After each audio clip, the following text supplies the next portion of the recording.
सबको क्या करेगा?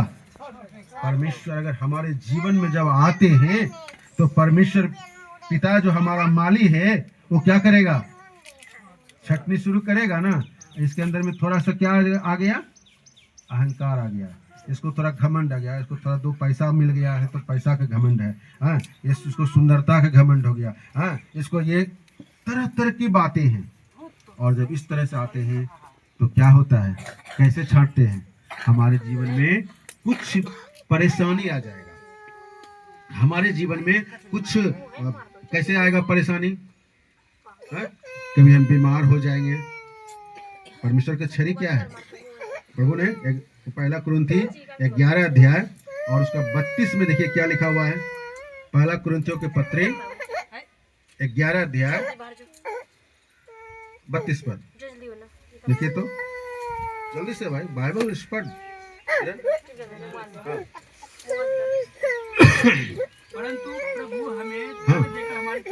परंतु ध्यान दीजिएगा, सब लोग ध्यान दीजिएगा इधर, फिर से एक बार। परंतु प्रभु हमें दंड देकर हमारी ताड़ना करता है, इसलिए कि हम संसार के साथ उसकी नाथ हैं। बस बस बस, समझ में आ गया? प्रभु हमको क्या देता है? ताड़ना। ताड़ना का मतलब है कष्ट, तकलीफ। प्रभु की जो छड़ी होता है वो यही छड़ी इस्तेमाल करते हैं, है ना। और उसकी छड़ी में बहुत पावर है, प्रभु की लाठी में बहुत ताकत है, और उसकी लाठी दिखाई नहीं देती, लेकिन जब पड़ता है तो क्या निकाल देता है? आहें निकाल देता है। इसलिए प्रार्थना कीजिए कि प्रभु का लाठी, प्रभु का छड़ी हमारे ऊपर ना चले। इसलिए बुराई ना करें, हमारे अंदर पाप ना आने दें, हम प्रभु में बने रहें। तो क्या करना है? कैसे बने रहेंगे? 3 और 4 देखिए, पढ़िए 15 का, आगे बढ़ेंगे। इतना तक समझ में आ गया ना? इतना तक क्लियर है ना? यीशु मसीह कौन? एक मिनट, यीशु मसीह कौन है? ना ना ना, यीशु मसीह कौन है? दाखलता, सच्ची दाखलता, ठीक है।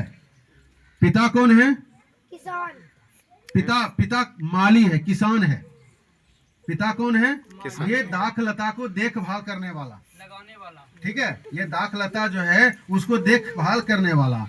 हाँ, क्या देखभाल करते हैं? कौन सा फल फल रहा है, कौन सा फल को छांटना है, किसी को काटना है ताकि वो फल में और निखारे। नहीं फल रहा है, इसको काटो ताकि ये जगह ना ले सके। जगह लेगा बेकार होगा। जो फल रहा है उसको फलने दो, जो बढ़ रहा है उसको बढ़ने दो। हमारे जीवन में, हमारे कलीसिया के जीवन में बहुत तरह के इस प्रकार के भी आदमी आते हैं। कलीसिया एक देह है। कलीसिया क्या है? एक देह है। यहाँ पर जितने भी लोग बैठे हुए हैं सब अलग अलग है, अलग अलग नाम है, अलग अलग चाचा का, चाची का, सबका अलग अलग नाम है, अलग अलग परिवार, अलग अलग घर परिवार गोत्र से। लेकिन जब हम प्रभु की कलीसिया में आते हैं तो हम क्या हो जाते हैं? एक देह बन जाते हैं। और ये किसका देह बनते हैं? ये किसका देह बन जाते हैं? यीशु मसीह का देह। किसका देह? तो कलीसिया किसका देह है? यीशु मसीह का देह। अब ये देह है, ये कलीसिया जो हम सब बैठे हुए हैं, ये देह है। तो देह का एक सिर भी तो है ना। ये कलीसिया का सिर तो होगा, और वो सिर कौन है? कौन है? आप लोग बोलिए। ये कलीसिया का सिर कौन है? ये देह है ना। ये देह तो है, तो ये देह का सिर कौन है? यस, यीशु मसीह कलीसिया का क्या है? सिर है। तो आज देखिए, ये देह में, अब एक छोटा सा उदाहरण लीजिए। ये देह में क्या क्या है? आप अपने देह में देखिए, ये देह में क्या क्या है? बोलते जाइए, देह में क्या है? आँख है, कान है, नाक है, ये क्या उंगली है? है। अंगुली। अंगुली में क्या है? ये नाखून है, हैं? अंगुली, नाखून है, अंगुली है, हाथ है, हैं? कोहनी है, कंधा है, पैर है, नाखून है, नाक है, कान है, मुंह है, दांत है, जीभ है, ये बाल है। ये सब ये देह को क्या करते हैं? एक देह में मिल करके देह का निर्माण कर दिए। कोई अलग है क्या? हैं? कोई अलग है क्या? अगर नाक बोलेगा आंख से, नाक बोलेगा कान से, हैं? कुछ बात होता है तुम जाके सुनता है, मेरा काम नहीं है, मैं कुछ नहीं करूंगा, ऐसा होगा? चलेगा क्या? ऐसा नहीं चलेगा। देह में एक है, ये नाखून, अरे तुम तो बेकार काम का काम है, तुमको सप्ताह भर नहीं होता है, तुमको क्या करना पड़ता है? नाई के पास जाना पड़ता है, काटना पड़ता है, तुम बेकार चीज है बोलते हैं ना, लेकिन क्या ये बेकार है? अब देखिए जिसको नाखून नहीं है उसका हाथ कभी देखे हैं? जिसको नाखून किसी कारण से निकल गया या नहीं है, उस व्यक्ति का कभी अंगुली देखे हैं? नहीं देखे तो आप कोशिश कीजिएगा, आप देखेंगे तो आपको अंदर से जो क्या होगा, आप आगे नहीं बोलेंगे। मतलब ये नाखून का भी हमारे शरीर के लिए जो परमेश्वर ने बनाया बहुत उपयोगी है। तो इसे बनाने वाला वो पिता परमेश्वर है।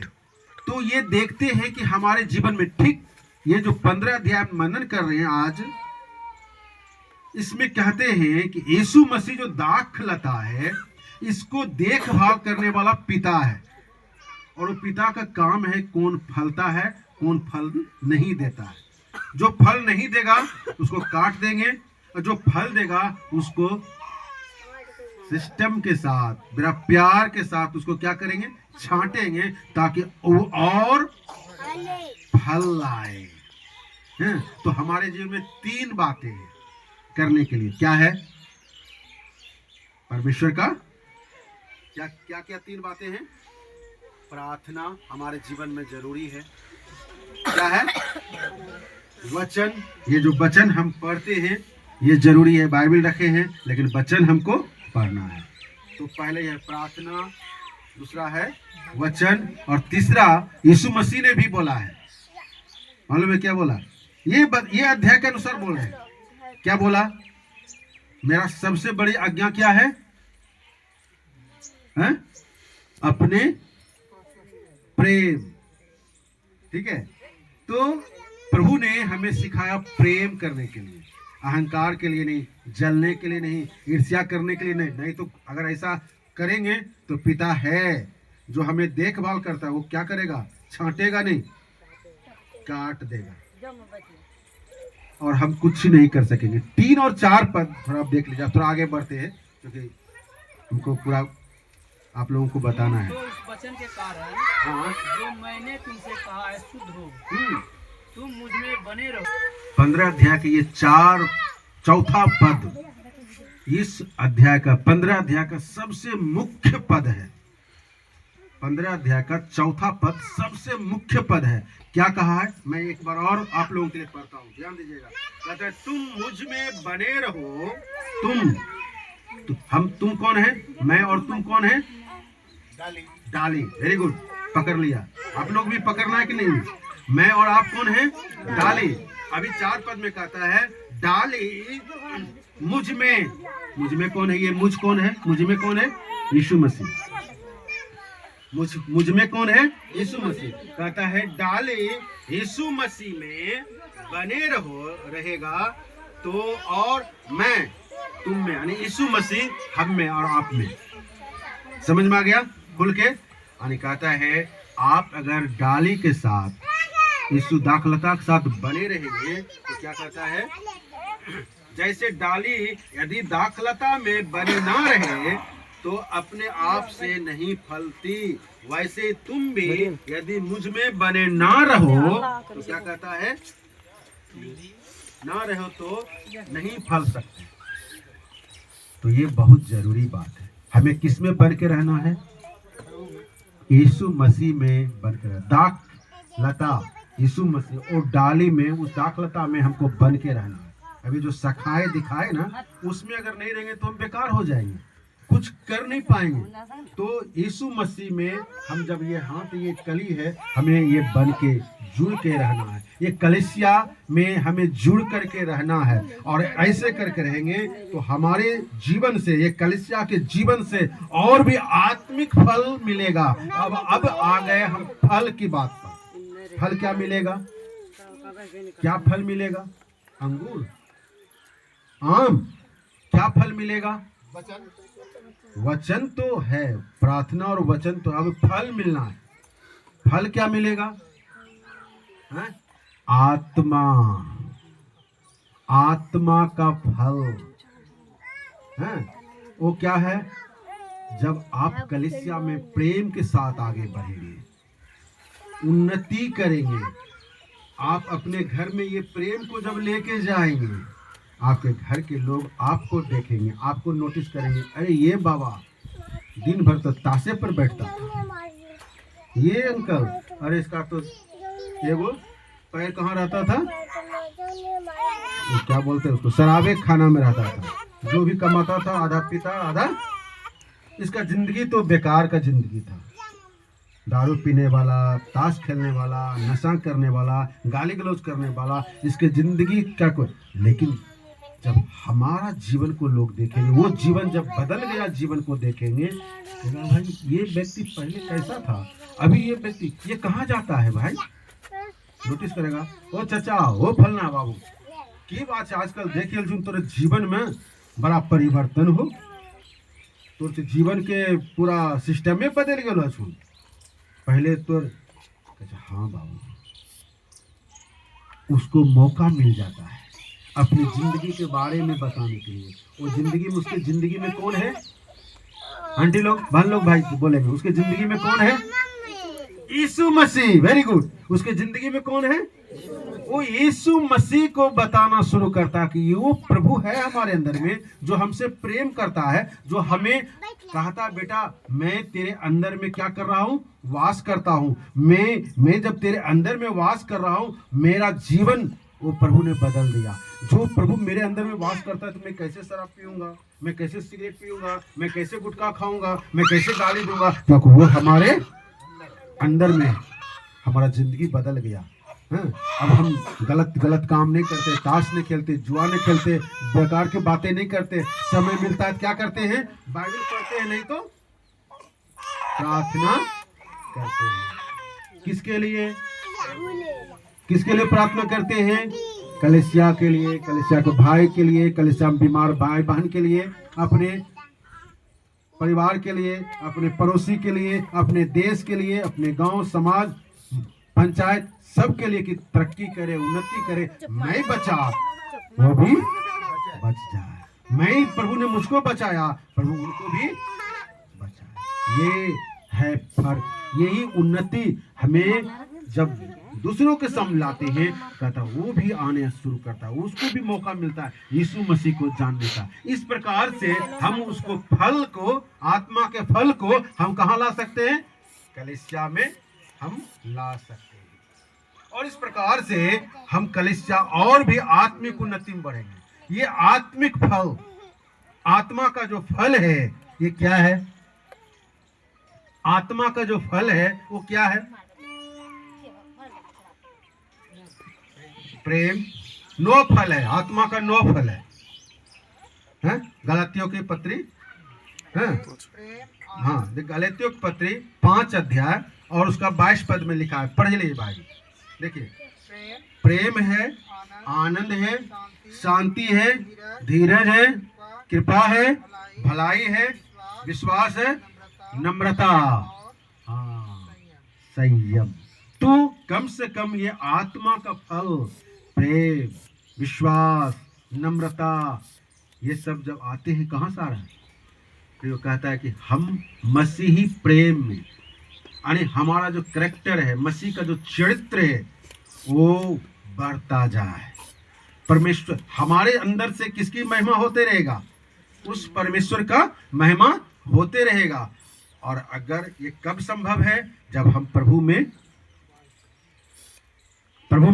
बने रहेंगे, ना, प्रभु में बने रहेंगे। और अगर प्रभु में बने नहीं रहेंगे तब क्या होगा? 5 पद जल्दी से। मैं दाखलता हूं,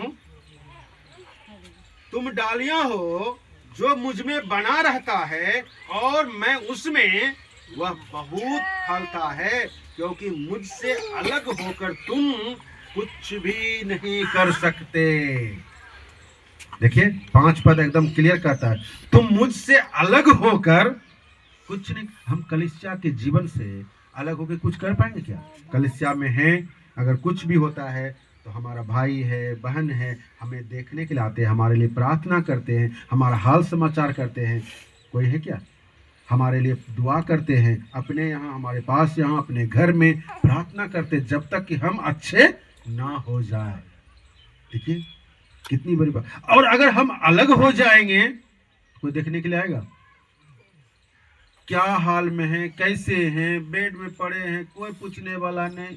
चाचा की बतेलू, कोई देखे वाला नहीं, कोई वो लोटा पानी दे वाला नहीं। कलीसिया प्रभु की देह है, और अगर हम प्रभु के साथ हैं, प्रभु में अगर बने रहते हैं, तो प्रभु हमको कभी भी अकेला नहीं छोड़े। कभी। प्रभु के एक दास, ये यूहन्ना लिखने वाला है, मालूम है क्या हो गया? कहता है, ये यूहन्ना बताते हैं, प्रभु के एक दास जिसका नाम है पतरस। जिसका क्या नाम है? पतरस कौन है? यीशु मसीह का 12 चेला में से एक चेला। पतरस के जीवन में जब आप देखेंगे, प्रभु के साथ रहते हुए कई बार उसका जिंदगी में उतार चढ़ाव आया। कई बार, कभी कभी परेशानी आता था, लोग सताते थे, यीशु मसीह के लोगों को मारते थे, पीटते थे, यीशु मसीह को ढेला मारते थे। ये पतरस बोलता, प्रभु स्वर्ग से श्राप दे के सबको भस्म कर दीजिए ना। प्रभु उसको देखता था, पतरस को, आत्मा का बना हुआ है जी, हैं? मैं बचाने के लिए आया हूँ, ये क्या बोल रहा है? प्रभु इनको भस्म कर दीजिए ना, ये हमारे ऊपर ढेला फेंक रहा है। प्रभु वाला डांटता है, नहीं, मैं यहाँ आया हूँ लोगों को बचाने के लिए। कई बार प्रभु जब अरेस्ट हो गए, तो ये पतरस का कहानी मालूम है? पतरस क्या बोलता है? मैं यीशु मसीह को नहीं जानता। यीशु मसीह कौन है? मैं। लेकिन यीशु मसीह के साथ कितने साल रहा ये? 3.5 साल तक। कितने साल तक? 3.5 साल तक उसके साथ साथ रहा, खाया पिया, सोया, प्रभु के छाती पर रख के भी सोया।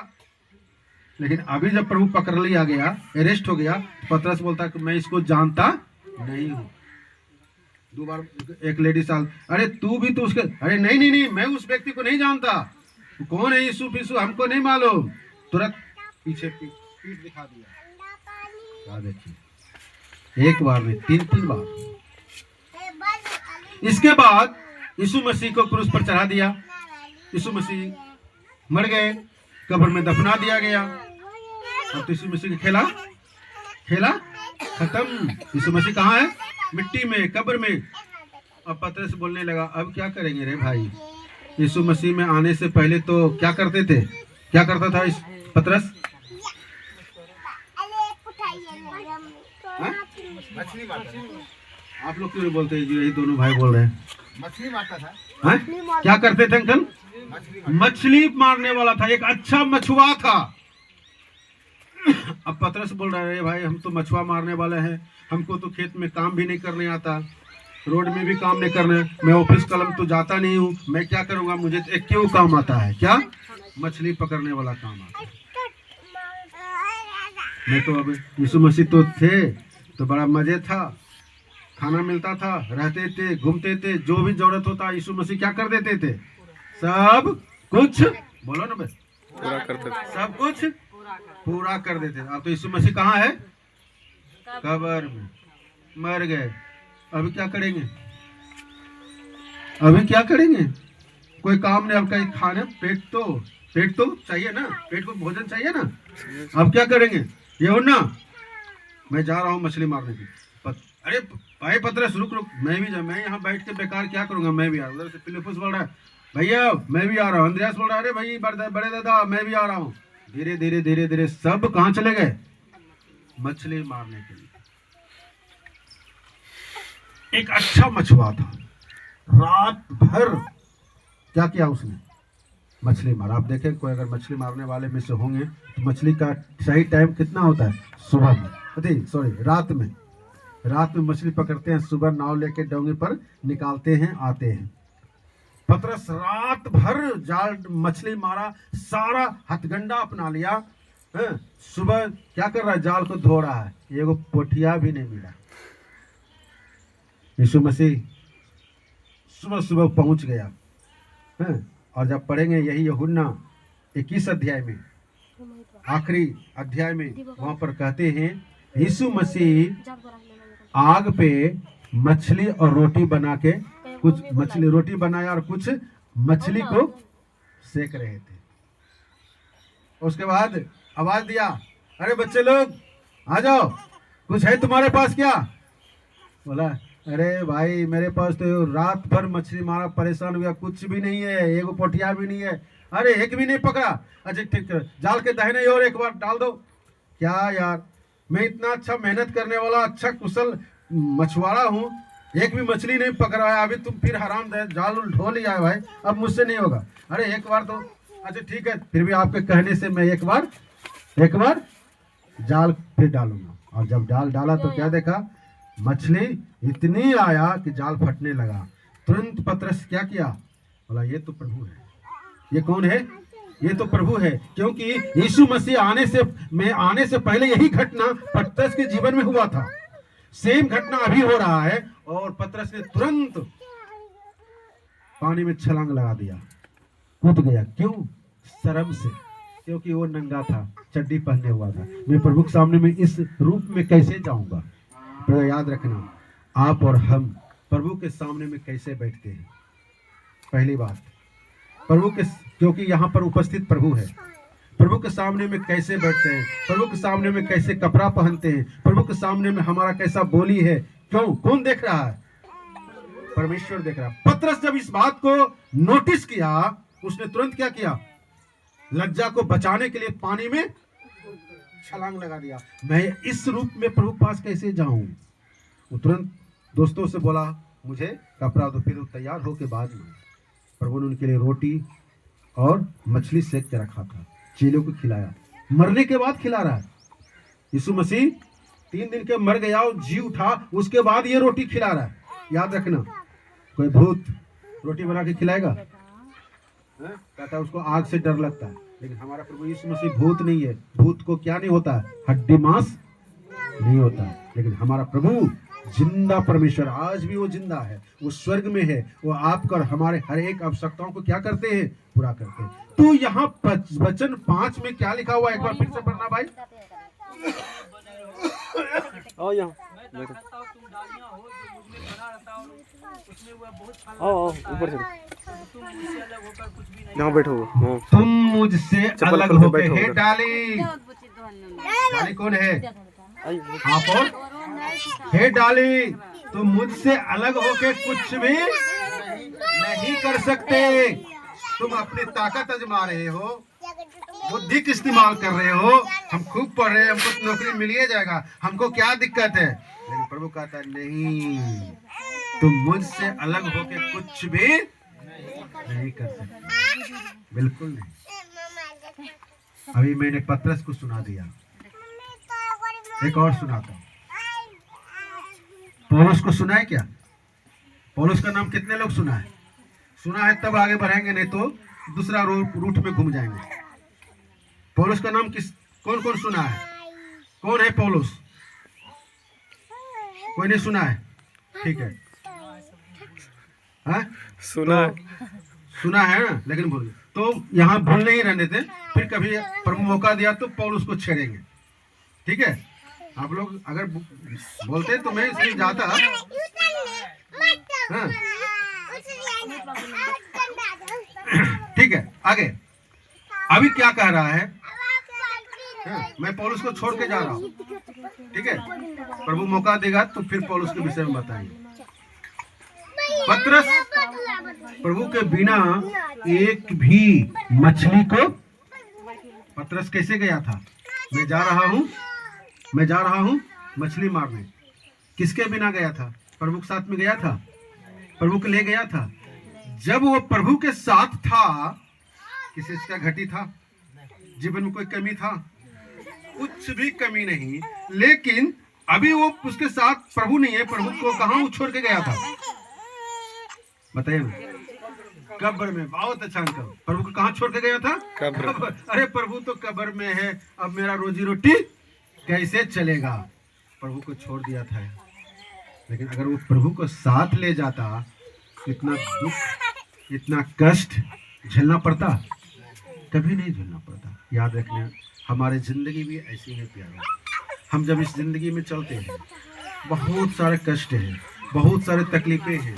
आप सब बुजुर्ग हैं, बाल बच्चे हैं, पोता पोती है, घर बस रहा है। आज देखिए आपके जीवन में भी बहुत सारे, समय पर बहू खाना नहीं देता होगा, समय पर बहुत सारी परेशानियां होगा, बहुत सब। क्योंकि आपके बच्चे के जो परिवार में है उसके जीवन में भी बहुत सारे परेशानियां है, पोता है, कभी स्कूल का टाइम है, कभी ये है। थोड़ा सा धीरज रखना है, प्रार्थना करना है, घबराने की दरकार नहीं है। आप जहां तक आपसे हो सकता है आप भी करके क्या करना, एडजस्ट करना। जिंदगी एडजस्ट करने का नाम है।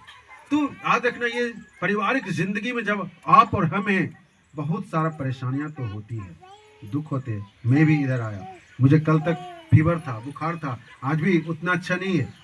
भाई ने जब मुझे इनवाइट दिया था, परसों मुझे बोला, भैया अंकल जी मुझे शुक्रवार को 3 बजे से एक सभा है, आप आना। मैंने बोला आना है। एक्चुअली स्वास्थ्य सही नहीं रहने के कारण मैं इधर आ गया। अगर मेरा स्वास्थ्य सही रहता तो मैं नहीं आ पाता। इस समय मैं रोसड़ा में होता, क्योंकि कल आज और परसों 3 दिन मुझे रोसड़ा में प्रोग्राम था, उधर प्रोग्राम चल रहा है, मेरा कुछ भाई लोग उधर है, तो मुझे उधर ही रहना था। लेकिन मेरा स्वास्थ्य अच्छा नहीं होने के कारण मैं रुक गया, और रुका तो मैं आप लोगों के लिए आशीष का कारण हो गया। प्रभु ने आप लोगों के बीच में मुझे लाया। ये सब प्रभु की योजना है। भाई ने बोला प्रभु का बहुत बहुत धन्यवाद है कि आप मुझे मिल गए, और आज मैं आप लोगों के बीच में आया। तो प्रियो, जीवन में कष्ट है, मुझे भी बुखार लगते हैं, मुझे भी फीवर खांसी है, लेकिन प्रभु हमें उसमें क्या देते हैं? प्रभु हमें उसमें क्या सिखाते हैं? प्रभु उसमें हमें कुछ सिखाते हैं। क्या सिखाते हैं? प्रभु हमें क्या कर रहा है? अभी भी हमारे जीवन में प्रभु कैंची लगा रहा है। अभी भी प्रभु हमारे जीवन में क्या लगाते हैं? कैंची लगाते हैं। छांटने का काम कर रहा है, कैंची छांटने का काम कर रहा है, हसुआ काटने का। तो प्रभु हमारे जीवन में अभी भी कैंची मारते हैं, ताकि और भी हम निखारें, फलें, और भी फल लाएं। और ये कैंची अगर बंद हो जाएगा तो सोचिए हम जहां तहां पड़े हैं, ना तो बढ़ रहे हैं, न बढ़ रहे हैं, न घट रहे हैं, बस। तो कैंची भी हमारे जीवन में जो प्रभु लगाता है, ये भी बड़ी आशीष का कारण है। तो अगर पड़े दुख है, तकलीफ है, याद रखिए प्रभु हमारे जीवन में काम कर रहा है। प्रभु हमारे जीवन में वो अच्छा कुछ करना चाह रहा है। ये बात को हमेशा पॉजिटिव में सोचिएगा कि अगर दुख हमारे जीवन में आते हैं तो इसका मतलब है प्रभु और हमारे जीवन में कुछ अच्छा कार्य करना चाहता है। आगे जल्दी जल्दी जाएंगे हम लोग। देखिए 6-7 पढ़ लीजिए भाई लोग। यदि कोई मुझ में बना रहे तो वह डाली के समान फेंक दिया जाता है और सूख जाता, और लोग उन्हें बटोर कर आग में झोंक देते हैं और वे जल जाती है। यदि तुम मुझ में बने रहो और मेरा वचन तुम में बना रहे, तो जो चाहो मांगो और वह तुम्हारे लिए हो जाए। Praise the Lord. देखिए यहाँ पर जब 6 और 7 पढ़ते हैं, वहाँ पर कहता है एक प्रार्थना है। ये शुक्रवार की सभा प्रार्थना की सभा है ना, यहाँ पर भी एक प्रार्थना की बात बताया गया है। 6 पद में कहता है कि अगर मुझ में बना ना रहेगा तो माली यानी वो किसान क्या करेगा? फेंक देगा, काट देगा, फेंक देगा, और वो कोई काम करने, वो केवल जलाने के काम में आएगा। लेकिन साथ में कहता है यदि मुझ में बने रहो, मेरा वचन तुम में बना रहे, तो जो चाहो, एक वर्ड है, जो चाहो वो क्या हो जाएगा? तुम्हारे लिए। जो भी हम चाहेंगे वो होगा। अब हम यहाँ पर बैठे हैं, हमको जरूरत है क्या चीज का? क्या जरूरत है हमारे जीवन के लिए? हैं? नहीं, वो शारीरिक बात में हमें पाने की क्या जरूरत है? उधार तो आप लोग पाए हैं ना, उधार पा गए हैं ना, बपतिस्मा लिए है ना। अंकल स्विच ऑफ करके बैठना चाहिए। आप लोग बोलिए उधार पाए हैं ना, तो अब आपको क्या चाहिए? कुछ तो अभिलाषा होगा प्रभु से पाने के लिए। मेरा बाल बच्चा आनंद रहे, हैं प्रभु, मेरे मेरे आवश्यकताओं को पूरा करना, कुछ मांगते हैं ना? हैं? मांगते हैं ना कुछ विशेष मांग, जैसे उदाहरण स्वरूप कुछ भी बोलिए। प्रभु मुझे मोटरसाइकिल चाहिए, प्रभु मुझे जाने के लिए क्या चाहिए? एक मोटरसाइकिल चाहिए ताकि मैं दूर दूर तक जाके प्रचार अच्छे से कर सकूं। ठीक है, मुझे जरूरत क्या चीज का है? मुझे जरूरत क्या चीज का है? बोलिए ना। मोटरसाइकिल का, मोटरसाइकिल का जरूरत है। और हम मांगे प्रभु हमको एक स्कॉर्पियो दे दीजिएगा, देगा? देगा। हमको जरूरत क्या चीज का था? मोटरसाइकिल का। और हम सीधे मांग लेंगे स्कॉर्पियो, स्कॉर्पियो की जरूरत है, सीधे मांग लेंगे वो हवाई जहाज, देगा? तो प्रभु कहता है जो मांगो वो तुम्हारे लिए।